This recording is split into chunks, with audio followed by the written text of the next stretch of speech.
Starting in Altrincham and visiting all 10 boroughs, the 3 Skoda KOM climbs could prove decisive, starting with Werner Blow, then Grange Bar, before the infamous Cat 1 climb through the town of Ramsbottom.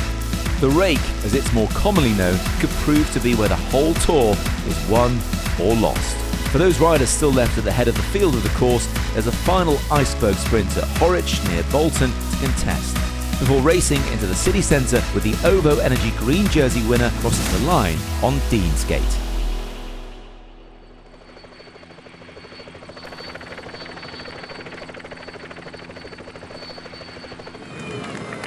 It's confirmation of your leading group. Matt Holmes and Gabs Calais, Neil Jabo, Danish rider for revalve readiness.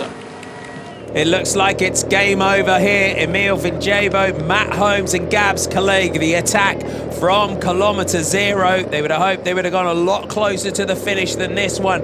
But the pressure now as Jack Bauer of Mitchelton Scott starts to come through towards the front. They see that they're starting to just disintegrate this peloton now. Out of all the attacks that we've seen for a while, this is a good move because you see talking into the radio there. Yep, it's the one that's given the biggest gap. Amador, 8th on general classification at 57 seconds.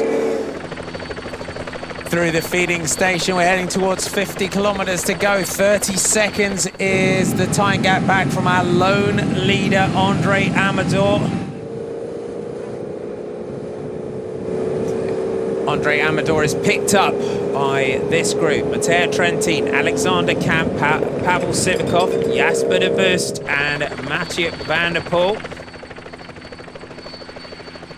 Here we go, lining up 1 kilometer to go now. 1K to go through that corner. Van der Poel went tight to the right. He's on the wheel. The lead out now for Matteo Trentin. 2 riders in front of him. Jack Bauer on the front. Edmondson's trying to come up to help him. Teichmanuk trying to bring Jasper de Bust through towards the front. Van der Poel, though, is right on the wheels of the lead out of Mitchelton Scott. Trentin is a few riders back from him.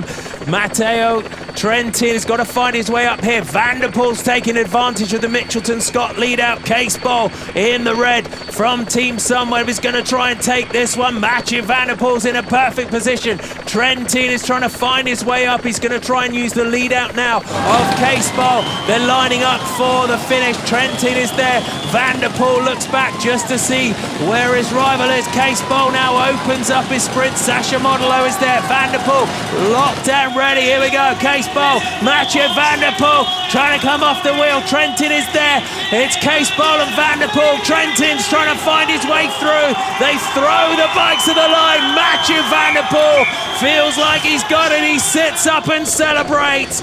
Mathieu van der Poel, the overall winner, through the bike of the line. They were bumping and punching with Case Ball, but what a sprint. Hold it upright. The momentum just taken out of both those riders and allowing Matteo Trentin just to come up to the bottom bracket. But on the line, let's just have another look at that. Turnison it is from Jumbo-Visma trying to come up. Confirmation.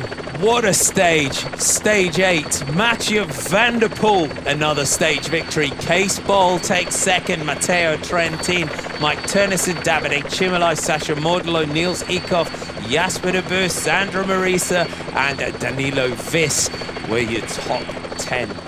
There you have it, your top 10, the final general classification of this year's OVO Energy Tour of Britain. Mathieu van der Poel, 17 seconds victory over Matteo Trentin, 50 seconds back to Jasper de Bust, Sivakov, Pollitt, Moscon, Turnison, Amador, Benoit and Grøndal Jansen are your top 10. A minute and 8 seconds separating the top 10. It was always going to be difficult to try and improve our place on GC, but we had to try something. Unfortunately, it was a slight cross headwind on the top of the climb rather than a cross tailwind. So it's like, yeah, we tried, but you know, at least it made it good racing.